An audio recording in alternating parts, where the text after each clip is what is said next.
요즘 가장 많이 나오는 부동산 기사를 꼽으라면 전세 대란입니다. 전세 상승이 9개월 연속 이어지면서 전세 대란이 집값을 올릴 것이라는 불안감을 야기시키고 있습니다. 1, 2억 올라버린 전세 가격에 어떻게 이 돈을 구하나 발을 동동 구르시는 분들도 있고, 좀 더 저렴한 지역으로 또다시 이사를 가야 하나 고민이신 분들도 있습니다.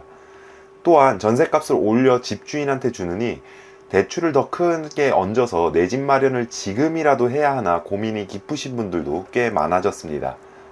그래서 오늘 영상에서는 전세 대란이 나타나게 된 요인을 살펴보고 지금이라도 집을 사야 하나 말아야 하나에 대해 말씀드리려고 합니다. 언론에서는 전세 대란의 원인을 수요 증가와 공급 부족, 임대차 3법 크게 세 가지로 보고 있습니다.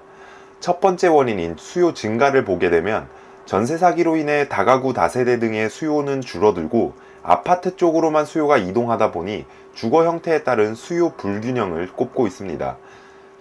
두 번째로는 아파트 입주 물량 자체의 공급 부족을 원인으로 보고 있는데요.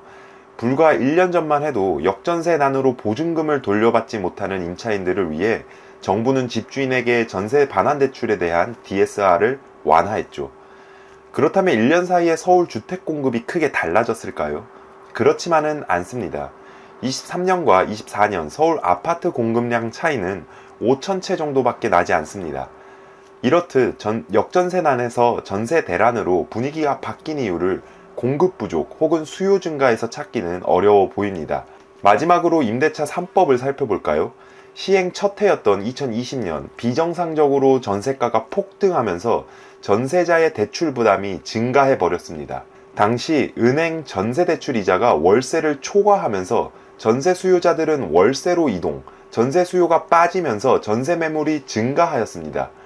금리 상승과 깨져버린 전세 수급이 맞물려 역전세로 인해 전세가는 하락하였고, 2년이 지난 2022년 계약갱신권을 요구한 임차인들은 낮은 전세가로 갱신하였습니다. 낮아진 전세가로 대출이자가 줄어들고 빌라 전세 사기로 인한 아파트 전세 수요는 증가하면서 전세 매물이 서서히 줄어들면서 전세 대란이 시작된 거죠. 조금은 이해하기 어려운 부분입니다. 부동산 투자를 하는 사람들은 이런 현상에 대해서 이렇다 저렇다 한 분석을 내놓지만 제 생각은 그냥 결과론적인 해석 같아 보여요. 저의 투자 경험으로는 예상한 내용이 맞은 적이 거의 없어요. 그렇다면 지금 우리가 어떤 행동을 취해야 하는지 결정하기 위해서는 현재 시장이 돌아가는 상태를 파악해야 합니다. 그래야 대응하고 준비할 수 있으니까요. 첫 번째 특징으로는 지금 서울 아파트 값은 3월 말 이후 계속해서 오르고 있는 중입니다. 3월 말부터 5월 중순까지 0.03% 이내였지만 그 이후부터 0.05%, 지난주 상승폭은 0.09%로 상승폭이 가팔라지고 있습니다. 둘째, 9억 원 초과 아파트 거래 비중이 증가하고 있으며 경기도 아파트 가격도 서울 아파트와 키 맞추기를 위해 오름세로 돌아섰습니다. 세 번째, 거래량 측면에서 살펴보면 서울시 5년 평균 거래량인 월 8천 건에 근접하는 정도로 최근 3개월 거래량 역시 지속적으로 증가하고 있습니다.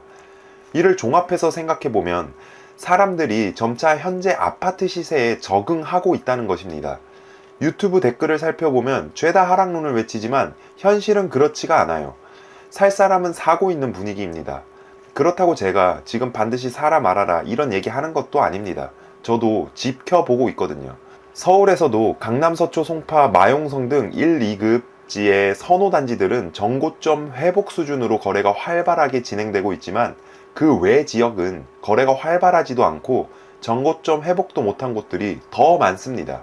이런 부동산 냉각기에 집 사는 사람들이야 원래 돈 좀 있던 분들이거나 부동산 매매 경험이 있는 분들이나 사는 거고, 매매 경험이 없는 평범한 직장인들은 1, 2급지로 한 번에 내 집 마련을 하거나 갈아타기가 어렵거든요. 3, 40대 평범한 직장인들이 지난 2, 3년 동안 월급을 모아봤자 얼마나 모았겠습니까? 그리고 현재 서울 평균 전세가율이 평균 53%인데 작년 대비 3% 정도 오르긴 했습니다만 2016년 본격적으로 아파트 가격이 상승할 때 전세가율이 75%였습니다. 이 말은 전세가가 매매가를 밀어 올리기에는 아직 범퍼가 20%나 남았다는 얘기니 지금 당장 조급해하지 않으셔도 된다는 의미입니다. 그러니 지금부터 여러분들이 해야 할 일을 정리해서 말씀드리자면 다음과 같은데요. 이왕이면 좋은 지역의 아파트를 마련하겠다고 생각을 하고 아파트 가격을 유심히 살펴보는 겁니다. 그리고 목표로 하는 지역의 아파트들의 현실적인 가격대를 파악한 후 목표 가격을 설정합니다. 제가 현실적인 가격대라고 강조했습니다. 이상적인 가격이 아니에요. 그리고 내가 감당 가능한 정도의 원하는 가격이 나오면 뒤도 돌아보지 않고 매수를 하는 겁니다. 집을 못 사는 사람들은 돈이 없어서 못 사는 게 아니라 어떤 과정을 거쳐 작은 집에서 큰 집으로 옮겨가는지, 레버리지를 어떻게 활용하는지를 몰라서 못 사는 겁니다. 그러니 지금 이 시기에 제가 알려드린 방법으로 유심히 아파트 시세를 살펴보시기 바랍니다. 다음 영상에서도 서울 부동산 가격이 싼지 비싼지 가감없이 설명드리고자 하니 구독 꼭 부탁드리겠습니다. 그럼 다음 영상에서 뵙도록 할게요.